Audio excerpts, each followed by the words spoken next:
السلام علیکم ورحمۃ اللہ وبرکاتہ۔ بسم اللہ، الحمد للہ، والصلاة والسلام علی رسول اللہ ومن تبعہ ووالاه وبعد۔ محترم ناظرین و سامعین، اسلامی بھائیوں، دوستوں، ماؤں اور بہنوں، آج کے آؤ نبی کی نماز سیکھیں سیریز کے اس ویڈیو میں آپ کے سامنے کچھ چند مسائل طہارت سے متعلق بیان کروں گا، جن میں زخمی شخص کی طہارت، اسی طرح سے مریض کی طہارت پہلے میں بیان کرنا چاہتا ہوں۔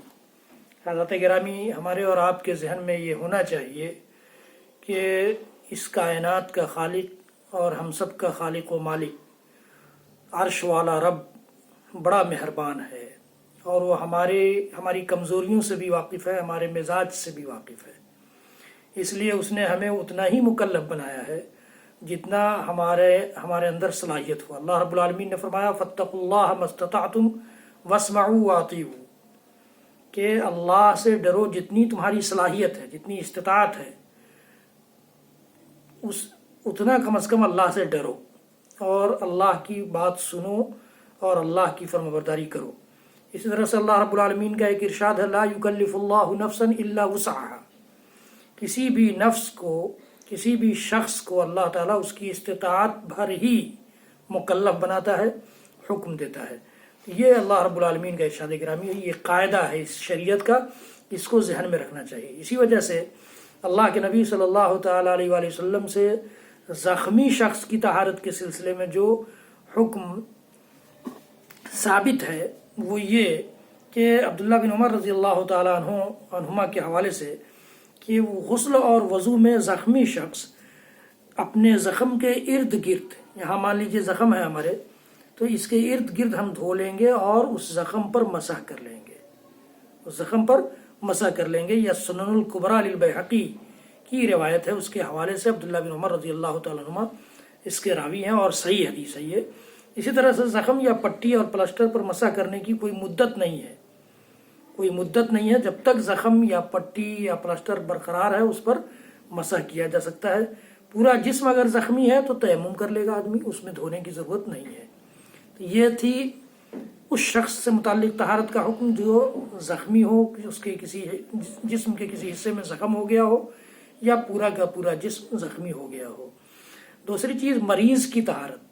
اس سے پہلے تو مریض کے لیے آپ نے تیمم کا مسئلہ سنا، یہاں بھی میں اس کو بیان کرنا چاہتا ہوں کہ مریض کے لیے ایسی صورت میں تیمم کرنا جائز ہے جب اس کے لیے پانی کا استعمال نقصان دہ ہے۔ یہ پہلے بھی بات آئی تھی، آدمی بیمار ہے اور پانی استعمال کرنے سے اس کی بیماری کے بڑھنے کا خطرہ ہے، یا شدید سردی میں ٹھنڈا پانی استعمال کرنے سے بیماری کا خطرہ ہے، تو پانی گرم کرنے کا انتظام نہیں ہے، تو سیدنا عمرو بن العاص رضی اللہ تعالیٰ عنہ فرماتے ہیں کہ مجھے غزوہ ذات السلاسل میں ایک ٹھنڈی رات میں احتلام ہو گیا، مجھے خطرہ لاحق ہوا کہ اگر میں غسل کروں گا ٹھنڈے پانی سے تو ہلاک ہو جاؤں گا، تو میں نے تیمم کر کے ساتھیوں کو نماز فجر پڑھا دی۔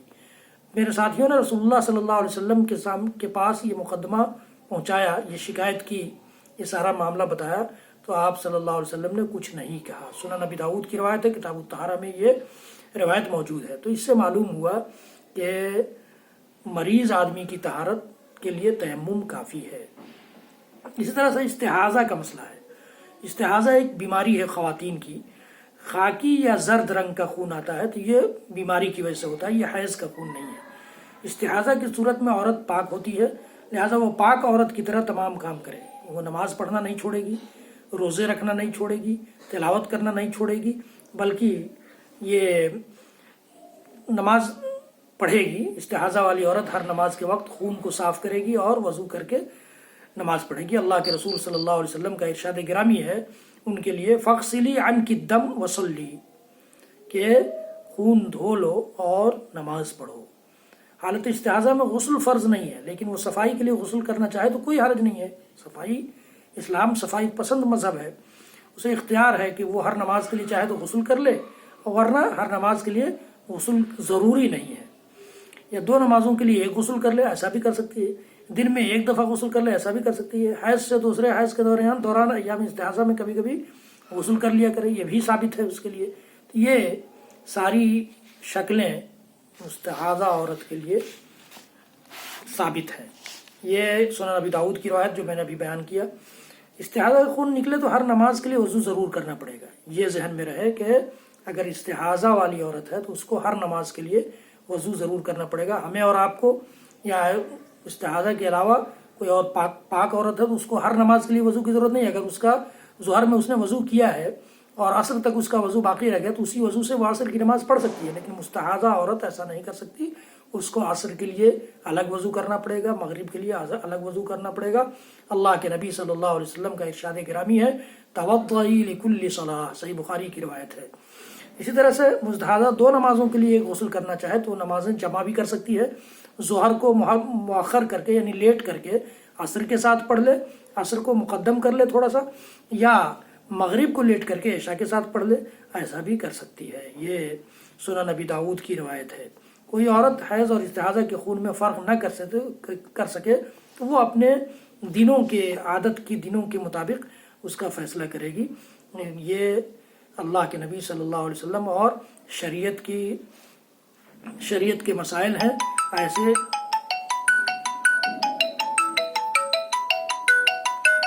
ایسے لوگوں کے لیے مریض کی طہارت کب ٹوٹے گی؟ حیض، استحاضہ کا خون، لیکوریا کا پانی، پیشاب کے قطرے یا ہوا خارج ہونے کی بیماری ہو، وہ ایک وضو سے ایک نماز مکمل پڑھ سکتے ہیں۔ نماز کے دوران میں خون، پانی، ہوا وغیرہ نکلنے سے نہ طہارت ختم ہوگی اور نہ نماز ٹوٹے گی۔ ایسا بیمار آدمی ہے تو، جیسا کہ رسول اللہ صلی اللہ علیہ وسلم نے مستحاضہ خاتون سے فرمایا ہر نماز کے لیے وضو کر لیا کر، سنن ابی داؤد کی روایت ہے۔ تو یہ اس طرح کی چند باتیں متفرق مسائل تھے طہارت سے متعلق جو آپ نے جان لیا۔ رب العالمین ہم سب کو کہنے سننے سے زیادہ عمل کی توفیق دے، ہمیں توفیق دے کہ ہم اپنے سارے اعمال کو، ساری نیکیوں کو، ساری عبادتوں کو، سارے معاملات کو اپنے رسول اور اس کائنات کے امام محمد عربی صلی اللہ تعالی علیہ وسلم کے سکھائے ہوئے طریقوں کے مطابق انجام دے سکیں۔